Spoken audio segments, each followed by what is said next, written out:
Assalamualaikum warahmatullahi wabarakatuh. Selamat siang semuanya. Selamat siang pemirsa channel YouTube Muhammadiyah Wonosobo.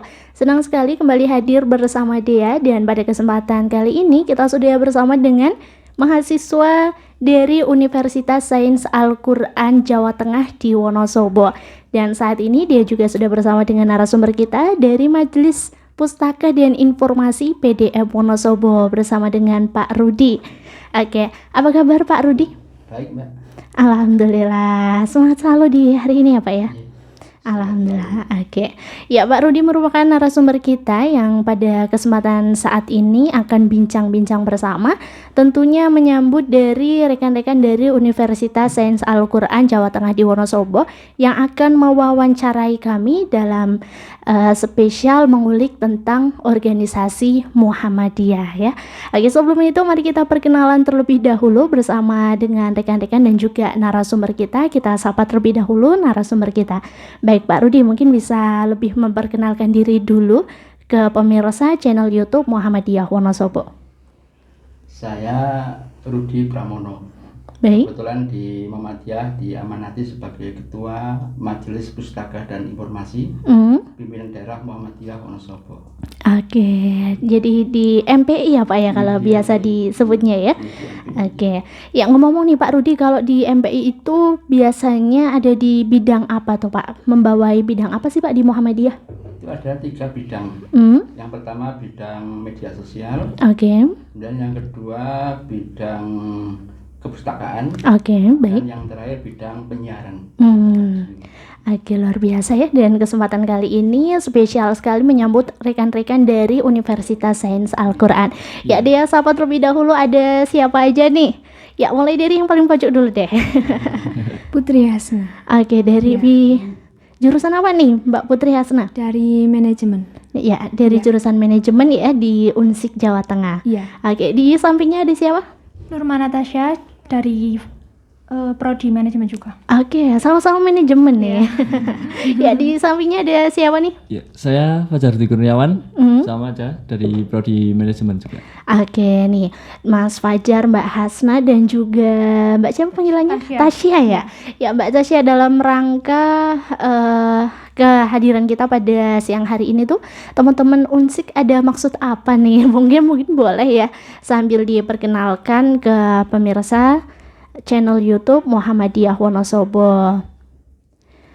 Oh iya, kedatangan kami dari Unsik ini mau yang pertama itu ada tugas dari dosen untuk mewawancarai tentang Kemuhammadiyahan. Tentang kemuhammadiyahan. Bersama dengan Muhammadiyah Wonosobo begitu ya? Iya. Baik, ya pemirsa channel YouTube Muhammadiyah Wonosobo, dan pada kesempatan kali ini kita sudah bersama dengan Pak Rudi dan juga rekan-rekan dari Universitas Sains Al-Quran. Langsung aja nih teman-teman dari Unsik, silakan bisa tanya-tanya langsung ke narasumber kita, kepada Pak Rudi selaku Majelis Pustaka dan Informasi PDM Wonosobo. Baik, untuk pertanyaannya bisa langsung ditanyakan aja nanti ya. Oke, ya silakan, boleh dimulai dari siapa dulu nih? Dari saya. Oke. Untuk latar belakangnya terbentuknya Muhammadiyah sendiri itu bagaimana Pak? Terima kasih atas pertanyaannya. Latar belakang berdirinya Muhammadiyah itu ada 2 faktor. Yang pertama faktor internal dan faktor eksternal. Faktor internal itu yang pertama melihat keberagamaan umat pada saat itu, pengamalan Islam pada saat itu belum murni. Jadi mereka beragama Islam, menyembah kepada Allah, meyakini malaikat-malaikatnya, nabi-nabinya. Tapi pada saat sama mereka juga masih minta-minta kepada kekuatan lain selain kekuatan Allah. Misalnya datang ke kuburan, ke makam-makam keramat, minta-minta berkah, keselamatan dan sebagainya. Kemudian Al-Quran itu dipakai sebagai jimat nih. Misalnya biar laris dagangannya pakai jimat punya ayat Al-Quran. Biar tanah hidup bisa kebeli pakai itu ayat Al-Quran. Dan banyak lagi. Jadi Al-Quran itu menjadi mistis sifatnya. Tidak ada maknanya atau bisa mengganggu akidah Islamiyah karena disalahgunakan untuk kepentingan yang lain di luar kepentingan ajaran Islam itu sendiri. Dan yang kedua, kondisi kebodohan dan keterbelakangan umat. Itu karena mereka mengamalkan rukun-rukun Islam. Ya mereka ya puasa, ya sholat, ya puasa, zakat, dan sebagian juga haji. Namun kenapa kok tidak berdampak pada kehidupan nyata? Mereka tiap hari mengaji, baca kitab-kitab, juga berinfak dan sebagainya. Tapi itu tidak mempengaruhi kehidupan mereka.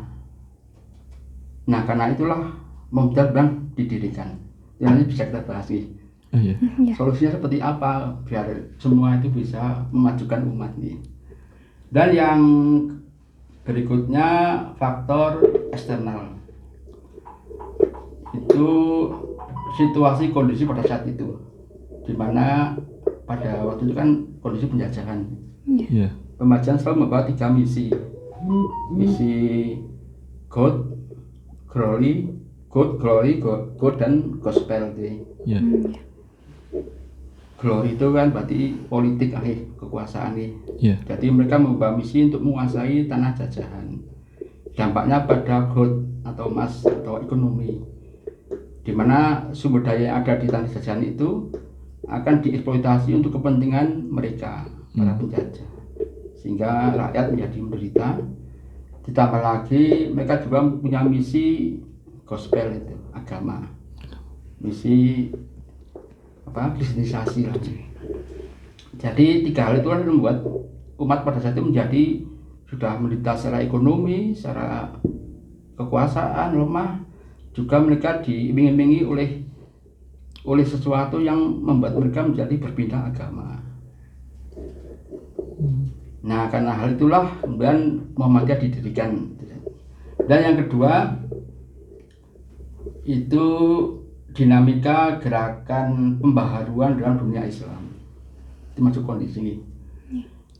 Kiai Ahmad Dahlan itu sebagai pendiri Muhammadiyah, inspirasi beliau berikan Muhammadiyah awalnya karena beliau berkenalan dengan pikiran-pikiran pembaharu ketika beliau ibadah haji yang kedua kali di tahun sekitar 1903. Beliau berangkat haji, di sana beliau ketemu dengan pikiran-pikiran pembaharu yang mana pikiran pembaharu itu bermaksud untuk membangkitkan kembali kejayaan umat Islam.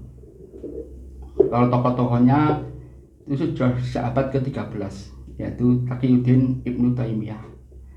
Beliau adalah seorang salaf, seorang yang ingin membalikan Islam pada yang murni, kembali pada Al-Quran dan As-Sunnah, dan tujuan itu agar umat Islam itu bangkit, punya vitalitas untuk bangkit dengan kembali pada Al-Quran dan As-Sunnah, memerangi takhayul, bid'ah dan khurafat. Itu tokoh mujadid yang mengawali semua gerakan kebangkitan itu. Kemudian dilanjut oleh ini yang garis besar aja nih, yang tokoh ulama yang pembaharu yang garis besar aja, yaitu Jamaluddin Al-Afghani. Itu sekitar abad ke-18. Beliau lebih sebagai tokoh katakanlah politik lagi, pan-Islamisme. Beliau berjuang untuk menyatukan semua kekuatan Islam di dunia Muslim agar bisa bersatu melawan penjajahan. Beliau juga sama spiritnya, yaitu kembali pada Al-Quran dan As-Sunnah. Kemudian dilanjut oleh Muhammad bin Abdul Wahab. Ini yang tokoh yang kontroversial, tokoh yang luar biasa. Beliau nggak cuma berkata-kata, nggak cuma pidato atau dakwah, tapi beliau langsung eksekusi.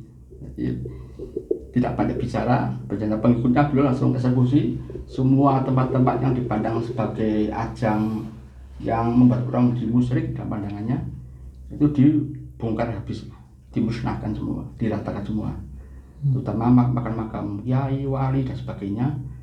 Itu mereka itu Wahabi kalau sekarang dipandang negatif lagi. Wahabi memang seperti itu, dia memang keras lah, tidak babi bu langsung eksekusi itu aja, rampung itu. Apalagi ketika didukung oleh kerajaan Saudi, Ibnu Saud semakin berani, semakin frontal. Ya memang ini dampaknya luar biasa ini, berdarah-darah dan sebagainya. Tapi itulah bagian dari sejarah pembaruan. Kemudian berikutnya Muhammad Abduh. Muhammad Abduh ini adalah seorang pengajar di Universitas Al-Azhar Mesir. Beliau lebih kepada pemikiran intelektual. Beliau bisa menerima pikiran-pikiran yang barat sepanjang itu untuk kemajuan umat Islam. Muhammad Abduh ini banyak mempengaruhi Kiai Haji Ahmad Dahlan. Itu. Jadi beliau lebih sebagai pengajar teoritis. Karena apa nanti bedanya dengan Ahmad Dahlan, kalau Ahmad Dahlan langsung praktek gitu loh.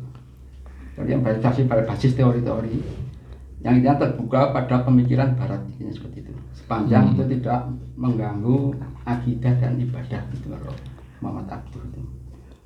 Yang terkenal dari beliau adalah ucapannya bahwa saya melihat Islam itu di barat, padahal di sana tidak ada umat Islam. Dan saya tidak melihat Islam di timur, padahal banyak umat Islam di timur.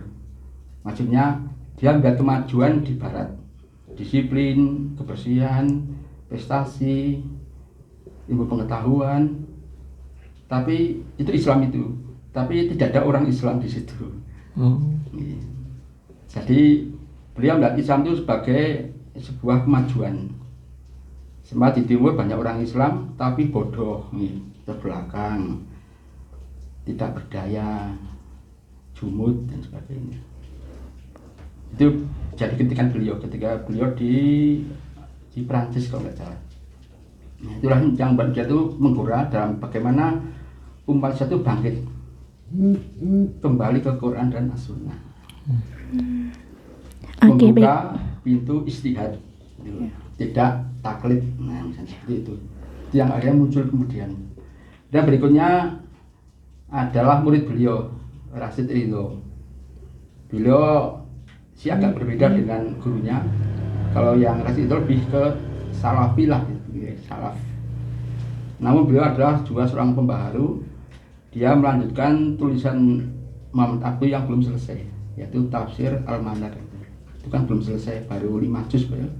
Tapi dia meninggal. Dia dituliskan oleh muridnya yang bernama Rasid Ridho itu. Itu juga bagian dari gerakan pembaharuan dan Islam itu. Itu 5 tokoh yang penting lah. Banyak sekali jadi tokoh pembaharuan, di India juga ada. Namun yang populer itu, yang pada intinya itulah kondisi pemikiran dunia Islam yang melatar belakangi Kiai Ahmad Dahlan ketika pulang ke Indonesia, ke Yogyakarta. Beliau bersemangat untuk melakukan pembaharuan karena memang kondisi di Mesir dengan di Indonesia hampir sama. Ya, orangnya bodoh, terbelakang, jumud. Di Indonesia juga sama. Beliau terinspirasi itu dan melakukan pembaharuan yang nanti berujung pada berdirinya Muhammadiyah. Mungkin ada yang tanyakan lagi nih. Oke, dari teman-teman mungkin ada yang ditanyakan nih ya terkait dengan latar belakang terbentuknya Muhammadiyah. Ya, bahwa Muhammadiyah tadi dalam terbentuknya ada 2 faktor ya Pak ya. Ada faktor internal dan juga eksternal. Ya, dari teman-teman ada pertanyaan yang lain? Oke, terkait poin pertama, apakah ada pertanyaan? Ya Pak, mungkin itu cara untuk memajukannya itu seperti apa ya Pak ya? Majukan yang pertama ini menurut saya itu dalam merubah pola pikir dulu lah. Bahwa Islam itu nggak cuma ritual seperti itu. Iya. Ritual aja kecampuran mistik barangnya. Iya. Itu kan parah itu. Jadi harus berpikir rasional lah.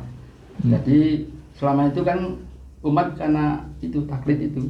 Jadi mengikuti buta ulama-ulamanya dan menutup untuk istihad. Jadi pada waktu kan kalau pendidikan kan adanya pendidikan Islam aja. Yeah. Pendidikan ilmu pengetahuan itu nggak boleh lah, karena itu barat lah ya. Yeah. Itu nanti bisa murtad atau kafir kalau zaman dulu pendidikan umum itu.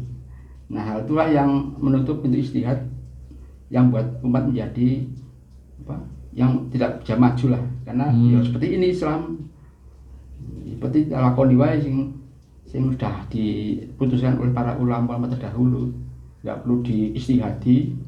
Anda tuh nggak mampu beristihad, tahu modal endah misalnya seperti itu. Jadi serba dibelenggu lah menurut saya, belenggu, sehingga dirubah pola pikirnya dulu bahwa Islam itu akan mengajak kepada kemajuan. Gitu. Oke, baik. Ini terkait dengan bagaimana latar terbentuknya Muhammadiyah ya, bahwasanya Muhammadiyah itu terbentuk berangkat dari beberapa faktor. Salah satunya ada faktor internal dan juga eksternal tadi itu Pak Rudi ya. Baik dari kondisi masyarakat pada saat itu di Jogja ya Pak ya.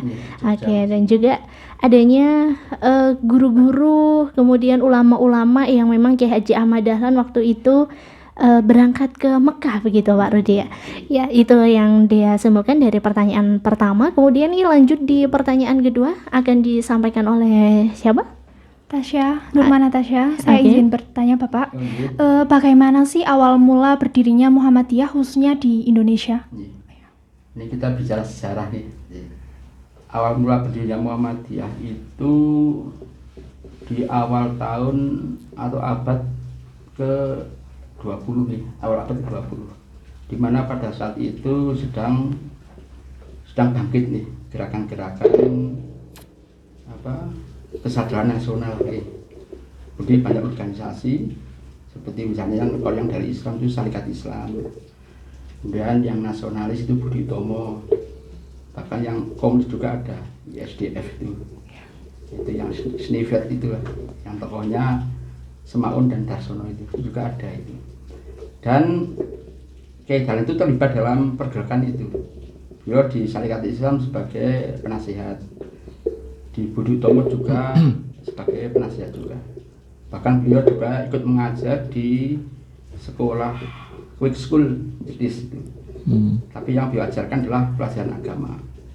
Sebenarnya nggak boleh itu di Quick School itu, tapi karena usaha Kiai Dahlan itu bagaimana biar murid sekolah misi penting milik Belanda, tapi yang diajarkan kan pribumi, itu juga tahu agama lagi. Jadi diminta, saya nggak boleh, saya minta untuk mengajar agama di sekolah Budi Utomo, diperbolehkan.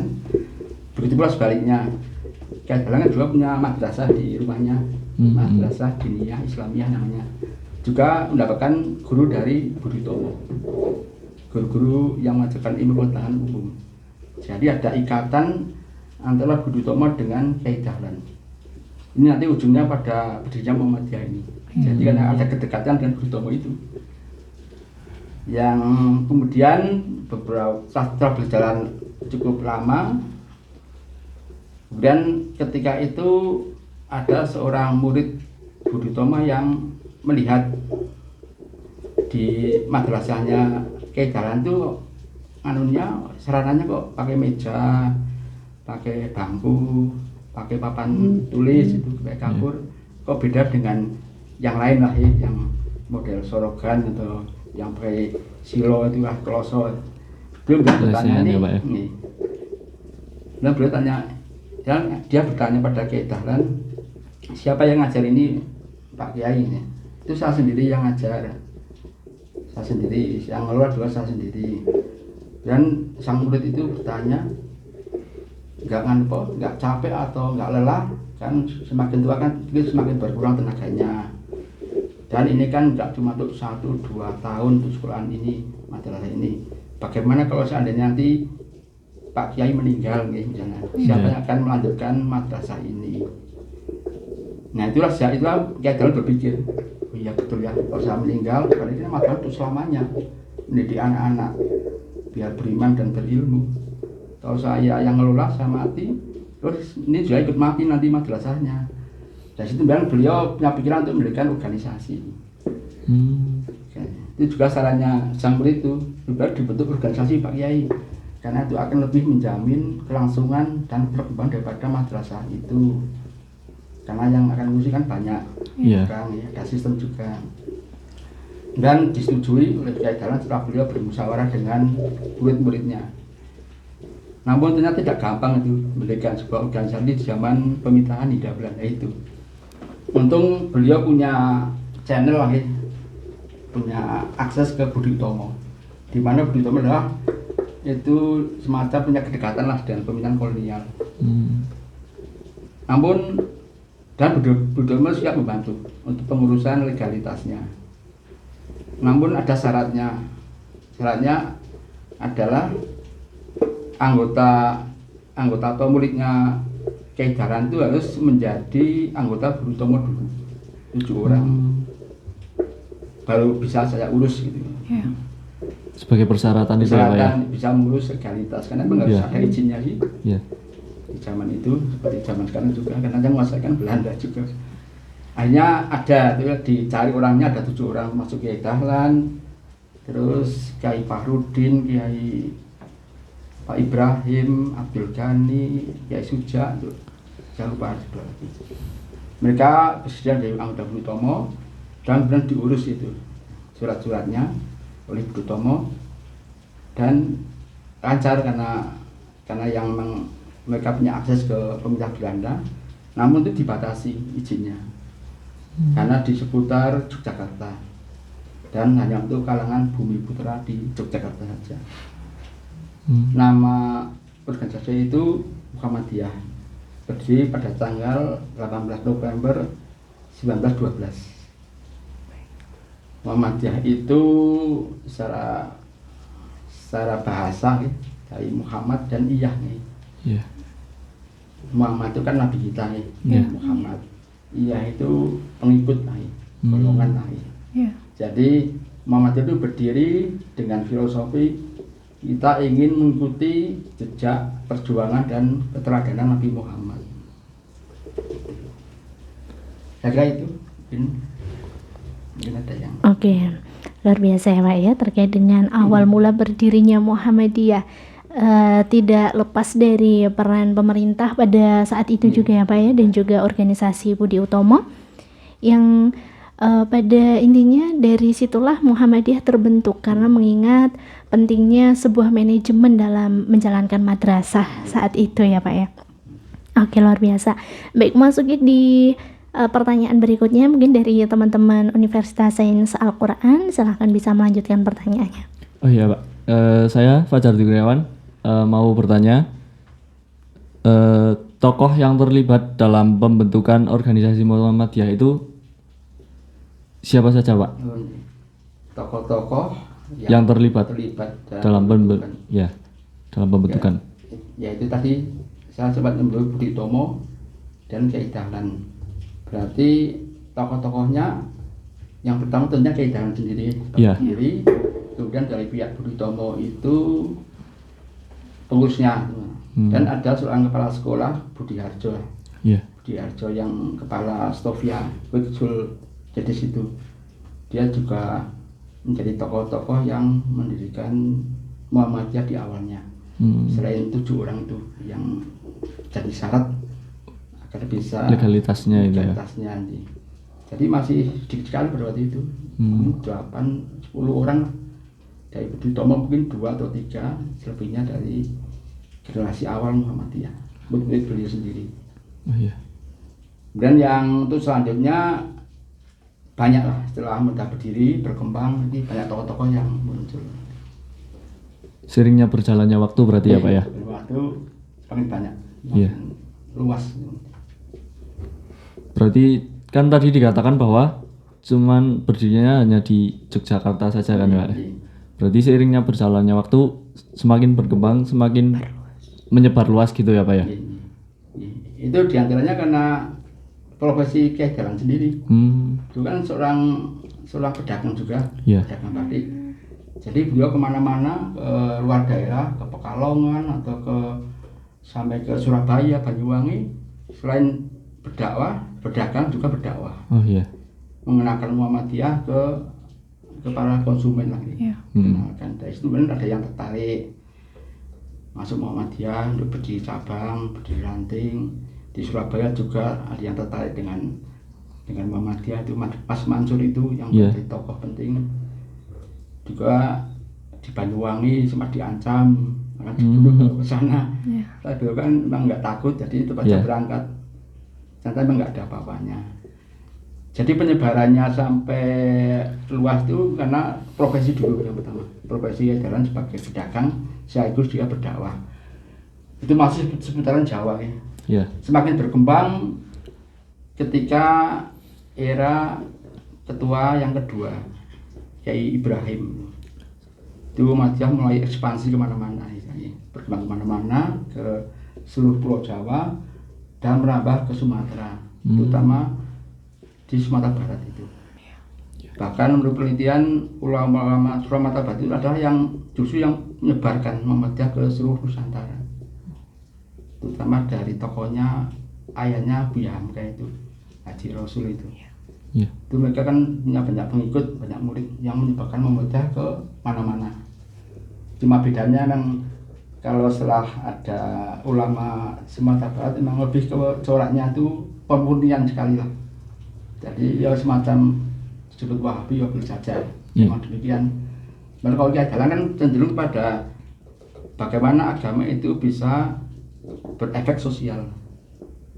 Itu. Jadi agama bisa menjadi solusi bagi masalah-masalah sosial di sekitarnya. Itu lebih ke arah itu dominannya kaidah. Sehingga kita tahu kan hubungannya harmonis dengan keraton. Yang biasanya kan banyak sinkretisnya. Ya, karena dia mengambil sisi itu, mengambil sisi pendidikan, kesehatan, sosial. Dia langsung menyerang TBC misalnya. Itu enggak, jika dia jangan seperti itu. Jadi menghapus TBC itu dengan pendidikan. Dengan pendidikan, dengan diberikan akal pikiran yang sehat misalnya, dengan berikan ilmu pengetahuan umum, sudah langsung mereka sadar, wah berarti ini selama ini kita salah nih, kita masih suka mitos, masih suka tahayul, jadi tidak selalu frontal kalau beliau.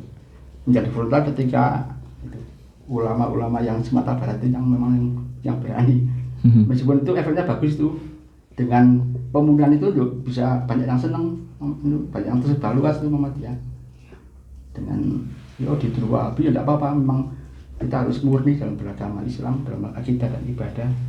Itu yang banyak orang tertarik. Banyaknya cabang ranting itu karena itu pemurnian Islam itu. Meskipun sekarang sudah mulai diambil oleh yang lain nih. Ada NTA, ada Salafi. Sementara Muhammadiyah sibuk dengan urusan amal usaha, urusan kader dan sebagainya. Oke, luar biasa Pak Rudi. Terima kasih atas paparannya.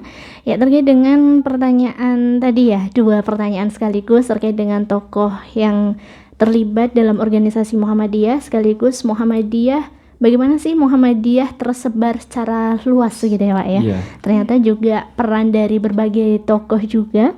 Dan selain itu tadi sempat disampaikan bahwa Muhammadiyah itu membasmi TBC. Nah barangkali ini teman-teman belum tahu nih Pak Rudi ya. Apa itu TBC-nya, versi Muhammadiyah itu apa? Mungkin bisa disampaikan Pak Rudi.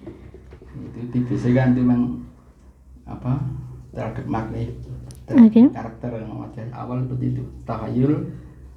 Nah itu kan mitos ini percaya pada hal yang mistis, tahayul, tapi jadi cuma tahayul nggak ada apa-apa jadi. Misalnya ada demit, ada penunggu pohon, penunggu jalan, ada misalnya anak sakit karena kena sawan, misalnya. Biar aman rumahnya dipasang mantra-mantra, ayat-ayatnya, itu kan maksud tahayul. Dan untuk bid'ah itu lebih kepada ibadah mahdoh. Bukan untuk make ini ibadah ndak, apa ini bid'ah ndak. Lebih pada praktek-praktek ibadah mahdoh yang tidak ada tuntunannya. Kan kadang sekarang ada yang salah sih memahami ya. Apa mau make apa mau kursi bid'ah juga. Ya ndak, itu kan muamalah sifatnya. Yang bid'ah itu yang misalnya kita ibadah, kita sholat tidak ada tuntunannya. Kita berzikir nggak jelas tentangnya. Cuma karena sudah jadi kebiasaan, sudah jadi ulama-ulama dulu juga seperti itu, masuk kita yang datang belakangan nggak manut misalnya seperti itu. Tapi bagi kita kan kita punya pandangan bahwa kita harus berpegang pada Al-Quran dan Sunnah. Soal mereka menganut mahjab ini, ya kita hargai, kita hormati, tidak apa-apa. Cuma kita butuh kemantapan dalam beribadah utama, karena ini menyangkut hal yang prinsip. prinsip ibadah itu kan harus dasarnya dalil yang kuat, mutawatir. Apalagi akidah itu harus betul sahih, mutawatir sekali. Sesuatu yang gaib, Iya. harus jelas dalilnya. Tidak asal akal pikiran yang bicara, tapi dalilnya ada enggak? Ada dasarnya gitu ya Pak ya. Dasarnya, nah itu nih. Ya. Oke, baik. Ya, Pak Rudi dan juga teman-teman ya, tadi di segmen pertama kita sudah bincang-bincang mengenai bagaimana sih terbentuknya Muhammadiyah, atau kita berbicara tentang sejarah Muhammadiyah, bahwa sejarah Muhammadiyah kalau kita kupas sangat banyak Pak Rudi ya, sangat luas sekali, panjang. Ya, dan juga siapa saja nih tokoh-tokoh yang terlibat, kemudian bagaimana awal mula berdirinya Muhammadiyah. Dan setelah ini pemirsa channel YouTube Muhammadiyah Wonosobo, kami masih akan kembali bersama dengan rekan-rekan dari Universitas Sains Al-Quran Jawa Tengah di Wonosobo, dan juga masih bersama dengan Pak Rudi dari Majelis Pustaka dan Informasi. Baik pemirsa channel YouTube Muhammadiyah Wonosobo, kembali bersama kami masih bareng dia dan juga rekan-rekan dari Universitas Sains Al-Quran Jawa Tengah, dan juga bersama dengan narasumber kita Bapak Rudi. Masih semangat teman-teman semuanya ya? Masih. Ya. Ya, kalau tadi kita bersama dengan Mbak Tasya, Mbak Hasna dan juga Mas Fajar, kali ini kita sudah bersama dengan rekan-rekan baru, wajah-wajah baru. Nah, ada siapa aja? Kita kenalan dulu yuk. Ya, dari yang paling pojok dulu nih ada Mbak siapa ya? Ya, Mbak Luciana Intan Safitri. Oke, panggilannya siapa nih? Lucy. Lucy, baik. Di sampingnya ada siapa? Adina Dani. Oke, Adina ya? Ya. Oke, baik. Selanjutnya? Fahim Sandi Pratama. Oke, Mas Fahim gitu. Ya panggilannya ya Fahim Sandi Pratama, bisa semua. Oh iya, bisa semua dipanggil bareng gitu ya. Iya, selanjutnya ada Mas siapa nih? M. Afan Alfareza. Oke, panggilannya siapa nih? Biasanya dipanggil dengan Afan. Afan ya. Baik. Pemirsa channel YouTube Muhammadiyah Wonosobo, senang sekali ya kita masih bersama dengan rekan-rekan kita dari Universitas Sains Al-Quran. Kita masih membahas mengenai organisasi Muhammadiyah. Tadi di segmen awal kita sudah bahas mengenai bagaimana sih terbentuknya organisasi Muhammadiyah, tentang sejarah berdirinya Muhammadiyah, dan terkait dengan tokoh-tokoh Muhammadiyah juga Pak Rudi ya. Ya, masih bersama Pak Rudi ini masih siap memberikan pemaparannya kepada kita semuanya terkait dengan organisasi Muhammadiyah. Pak Rudi, mungkin tadi ada yang terlewat ya Pak ya, terkait dengan mengapa sih Pak Muhammadiyah dibentuk sebagai salah satu ajaran Islam di Indonesia, dan bagaimana ajaran tersebut bisa menyebar luas di wilayah Indonesia Pak Rudi. Terima kasih. Mengapa Muhammadiyah dibentuk sebagai salah satu ajaran Islam? Ini bahasanya gampang ini. Mengapa Muhammadiyah menjadi sebuah paham keagamaan? Oke, baik. Ya karena Muhammadiyah lahir karena adanya kritik sosial keagamaan. Lebih jauh lagi, ada inspirasi gerakan pembaruan di dunia Islam di abad ke-13 itu. Saya sudah tak jelaskan yang pertama tadi, bahwa inspirasi gerakan pembaruan itu kemudian adanya kritik sosial keagamaan di Indonesia pada abad ke-20 itu akhirnya membentuk sebuah pemahaman keagamaan tersendiri, karena berbeda dengan mainstream, berbeda dengan tradisi yang ada pada saat itu. Apalagi ketika kemudian Muhammadiyah juga bisa menciptakan amal-amal usaha, yang mana amal usaha itu tidak mungkin untuk 1-2 tahun, tapi untuk selamanya, dan akan ada pergantian generasi. Sehingga untuk menjaga agar paham keagamaan itu tetap berjalan dan amal usaha tetap berjalan sesuai dengan ideologinya seperti itu, maka mau nggak mau mudah menjadi sebuah paham keagamaan.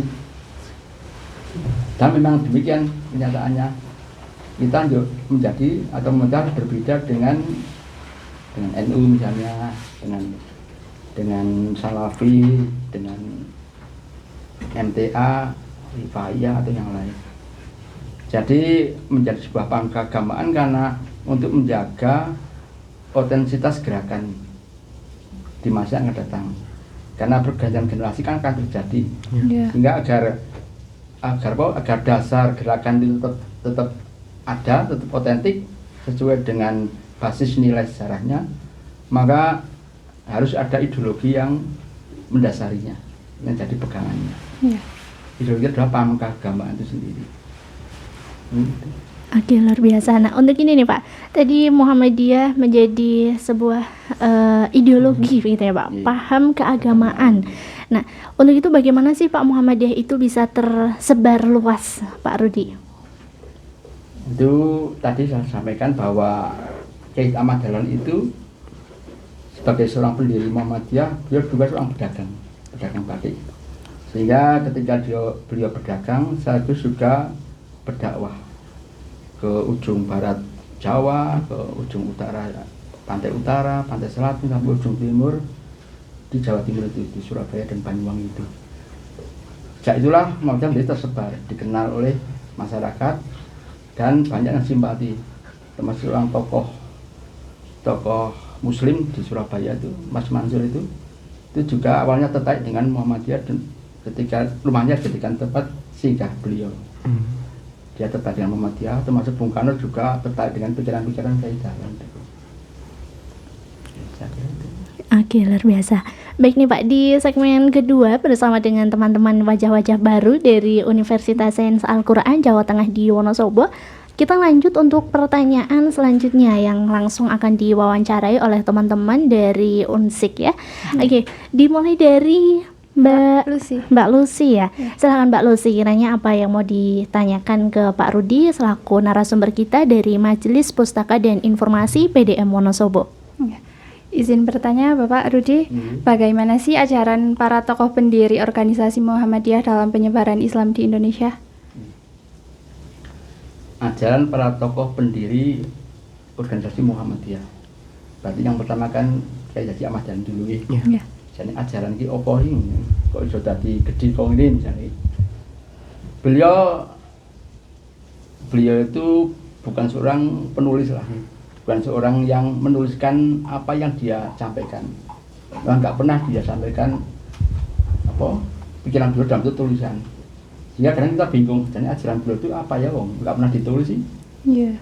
Beliau lebih kepada amal, jadi dakwah, lisan, dan beramal secara nyata. Namun meskipun demikian, banyak peneliti yang kemudian mencari tahu lah melalui murid-muridnya. Sebenarnya apa sih ajaran Kiai Haji Ahmad Dahlan itu? Dan ditemukan nih dari tulisan seorang murid beliau yang bernama K.R. Hajid. Beliau menuliskan ada 7 falsafah ajaran Kiai Haji Ahmad Dahlan dan ada 17 kelompok ayat-ayat Al-Quran. Ini mungkin bisa jelasnya tak singkat nih, karena tanyakan tentang apa ajarannya. 7 falsafah ajaran itu, yang pertama bahwa hidup itu secara singkat nih, hidup itu bertaruh dalam arti kita semua akan mati, dan ketika kita mati itu bahasa Nabi Dahlan itu kita mau bahagia atau sengsara, itu aja sederhana. Kemudian yang kedua lebih pada kritik nanya. Banyak ulama pada saat itu merasa benar sendiri, masa angkuh, masa sombong dengan kebenaran yang dia miliki. Itu dua. Dan yang ketiga,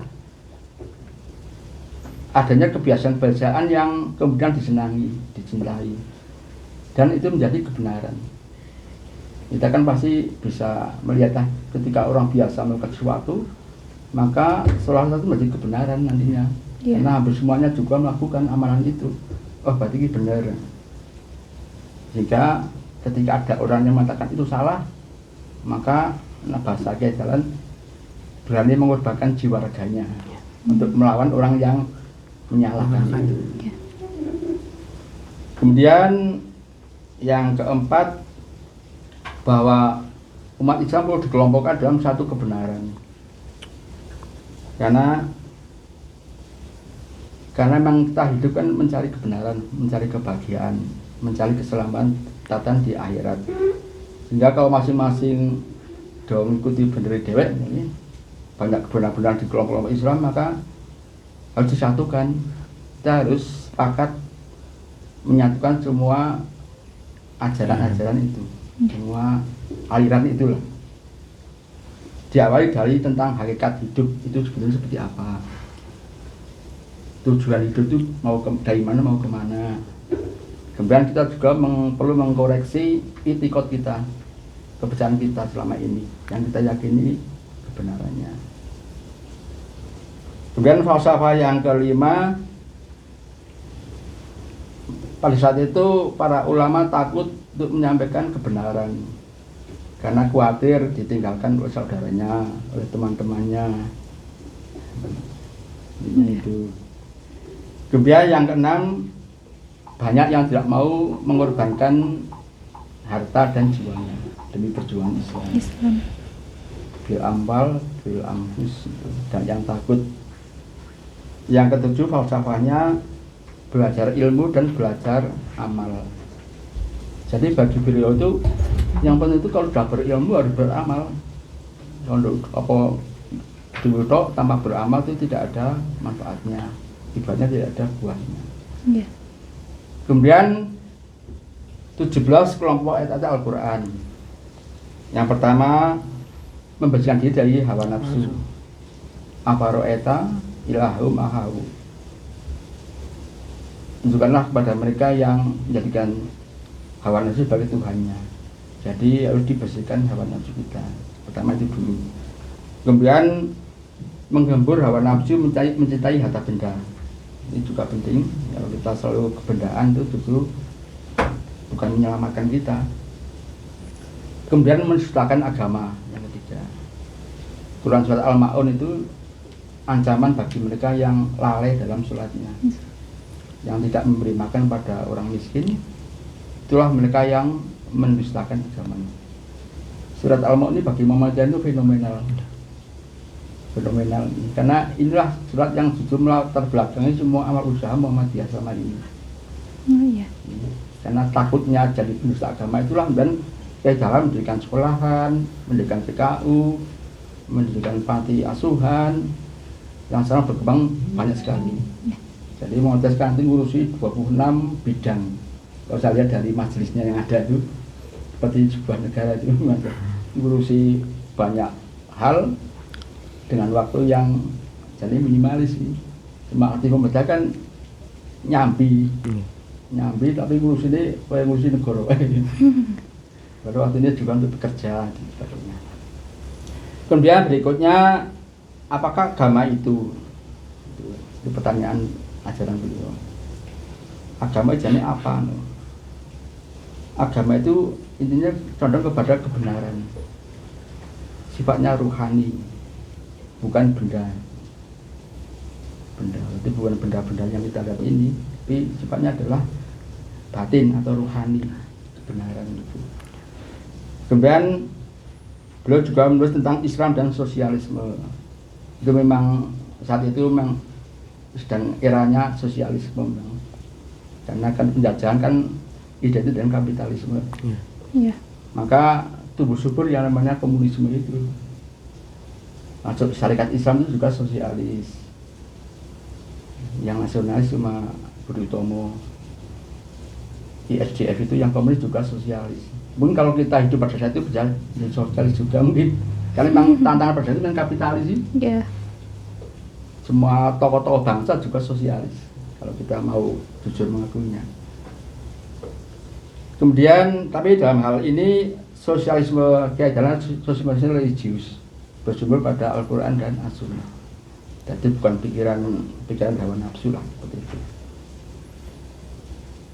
Kemudian istilah Al-Asr, Quran surat Al-Asr itu juga merupakan surat yang penting di Muhammadiyah. Ini dipelajari sampai 7 bulan. Kalau Al-Ma'un 3 bulan saja, tapi harus diamalkan. Para murid bertanya, saya sudah mengamalkan Kiai, sudah hafal itu Al-Ma'un, Ar-Ra'ait Al-Lati. Tapi bukan itu maksudnya. Yang diamalkan itu ya cari orang-orang miskin di pasar, di terminal, di kampung-kampung, bawa ke sini kita beri makan, kita bersihkan, kita beri rumah singgah, itulah yang disebut mengamalkan al-ma'un. Jadi nggak cuma dibaca di awal, tapi harus diamalkan. Amalkan. Itu yang penting kan itu. Kalau al-asar ini butuh waktu 7 bulan, karena terkait dengan ilmu pengetahuan. Ilmu pengetahuan harus dipelajari agar kita maju, agar kita maju. Dan iman dan kepercayaan ini juga dua hal yang penting. Amal saleh itu juga ditekankan. Watawasau bil haqi watawasau bis sabr. Kita selalu mengingatkan dalam kebaikan dan kesabaran. Al jihad penting karena semua itu akan tidak berjalan kalau tanpa jihad. Dakwah itu adalah jalan dengan jihad. Jihad itu butuh kesabaran dan untuk itu butuh keimanan yang kuat. Terus wa ana minal muslimin, berserah diri kepada Allah. Pada ini kita harus bertawakal kepada Allah. Arbiru manitako, yang kebaikan itu adalah takwa. Di antaranya membelanjakan harta yang paling dicintai. Juga Al-Qoringah, surat Al-Qoringah itu berat timbangannya. Mereka yang beramal daripada yang cuma melakukan ritual tanpa amal soleh sama sekali. Saya kira itu beberapa hal terkait dengan ajaran Kiai Dahlan. Sebenarnya banyak sekali. Tokoh-tokoh yang juga ada. Kalau mau dilanjutkan ya bisa aja nanti. Tokoh-tokoh ketua umum yang lain. Baik, luar biasa Pak Rudi, ternyata panjang juga nih Pak ya. Ya, terkait dengan ajaran para tokoh pendiri organisasi Muhammadiyah dalam penyebaran Islam di Indonesia memang sangat lengkap sekali. Itu masih baru dari satu tokoh ya Pak Rudi ya? Dari Kiai Haji Ahmad Dahlan. Kan ada dokumen-dokumen ideologis juga. Zamannya siapa kan itu perlu disampaikan mungkin kalau. Perlu pengkajian khusus berarti kalau itu ya Pak. Baik. Ya, terkait dengan pertanyaan selanjutnya ini masih ada beberapa pertanyaan yang akan diajukan oleh teman-teman dari Universitas Sains Al-Quran. Silakan bisa dilanjutkan. Izin ya Pak, hal apa saja yang membedakan Muhammadiyah dengan organisasi Islam lain yang ada di Indonesia? Ini berarti kan masuk hal yang sensitif ya. NU lah namanya, bedanya dengan Salafi, dengan MTA, dengan yang lain-lainnya. Memang beda memang, tapi secara akidah sama, cuma tafsirannya itu sering berbeda.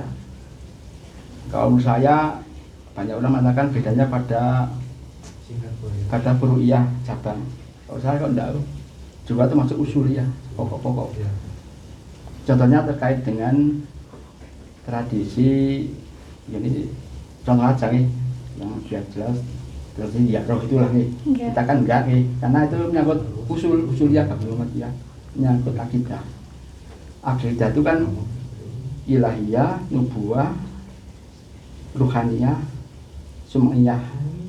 Jadi hal-hal sifatnya gaib nih, gaib. Ruh itu kan gaib. Nah, itu kan akidah itu. Nah, ketika kita ke makam kan kita meyakini sebagai wasilah nih. Nah, itu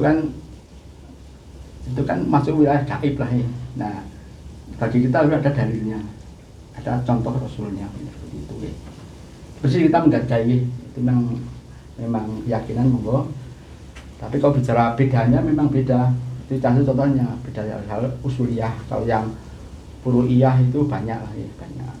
Misalnya surat kunut, surat id, surat tarawih, itu maksudnya bolehlah itu furu'iyah karena memang masing-masing ada dalilnya.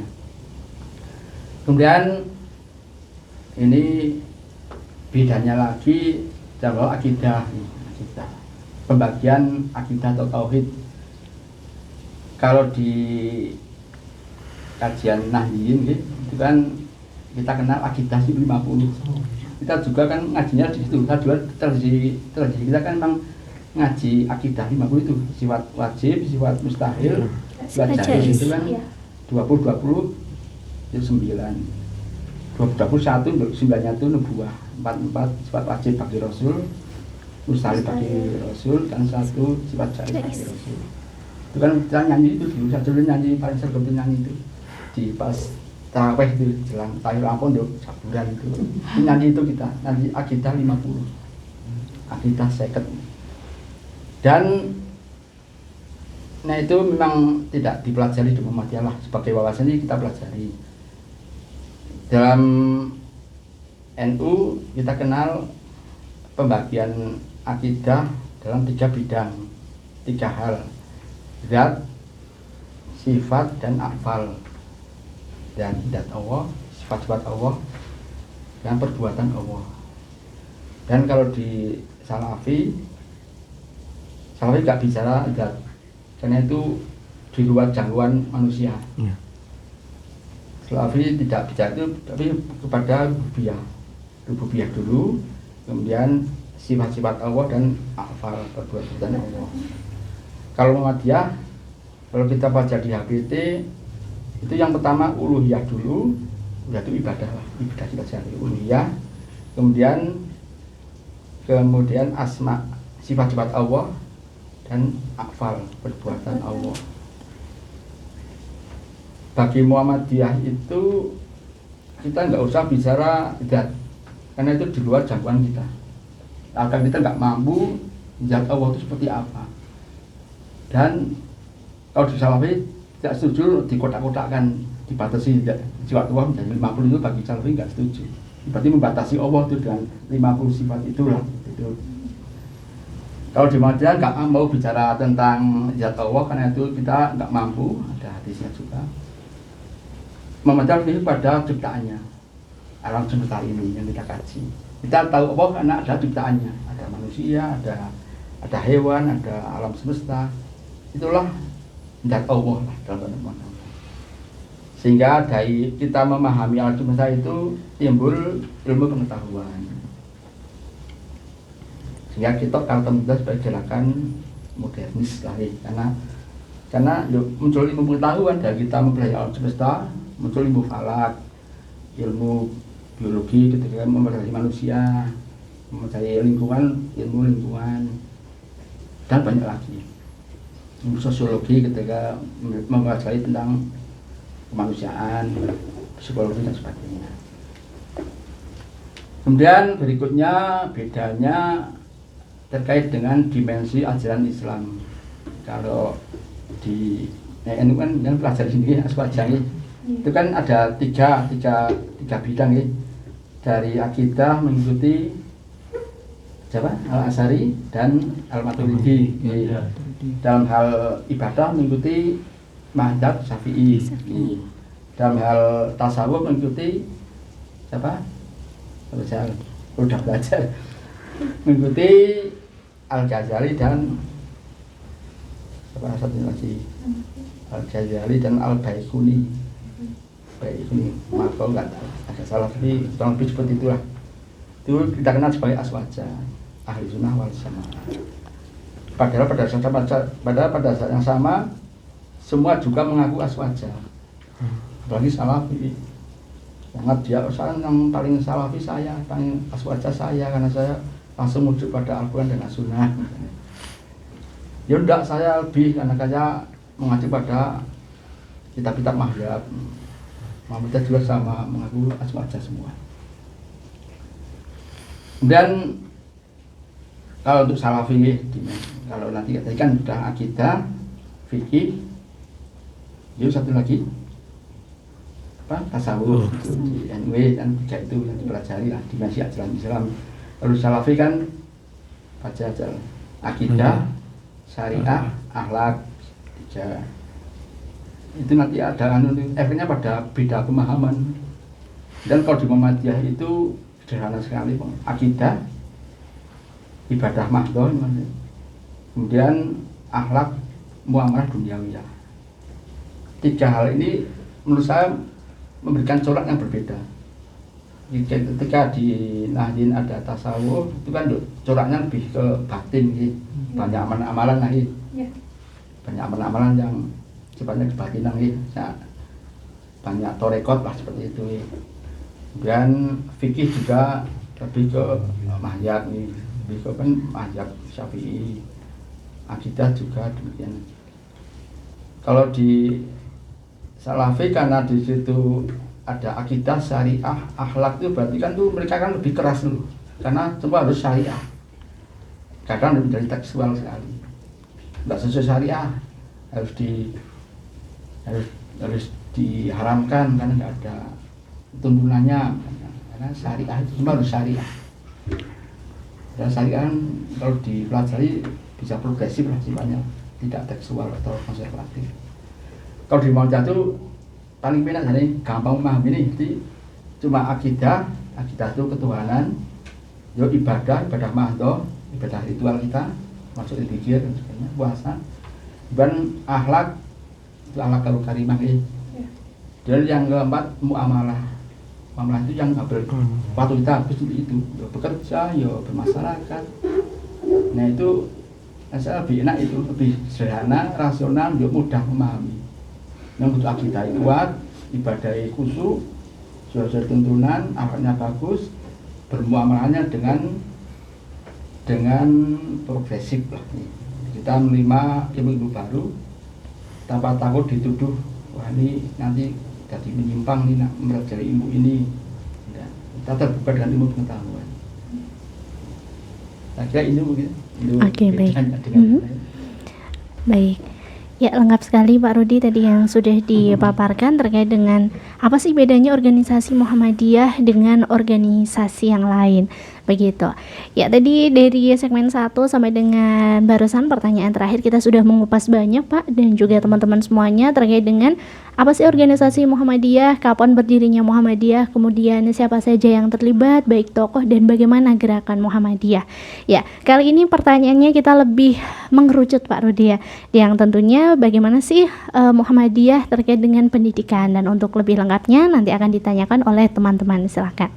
Izin bertanya Pak Rudi. Oke. Bagaimana Muhammadiyah memandang peran pendidikan sebagai sarana pembentukan karakter dan bagaimana organisasi ini berupaya meningkatkan kualitas pendidikan di Indonesia? Ini pertanyaan yang berat nih bagi saya. Baik. Guru sih ya. Pakai guru sama tukang lejeng nih.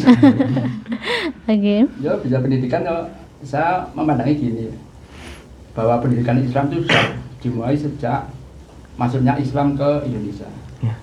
Abad ke-12 lah. Tapi ya seperti itu, masih pendidikan yang tradisional ya, dengan sarana prasarana yang sederhana yang dibagi dua ilmu agama, dari fikih, tafsir, hadis, usul fikih, apa lagi, banyak lagi lah yang ilmu-ilmu alat itu. Kemudian datang Muhammadiyah nih atau lebih jauh lagi datang gerakan pembaruan abad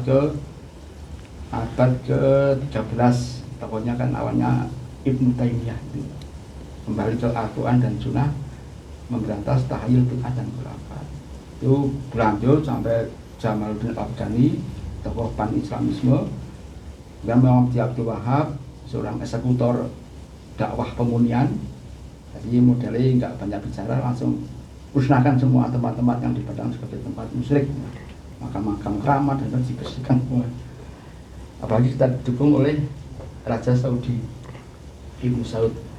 Dan Muhammad Abduh itu juga yang banyak mewarnai gerakan Muhammadiyah atau pikiran Kiai Dahlan.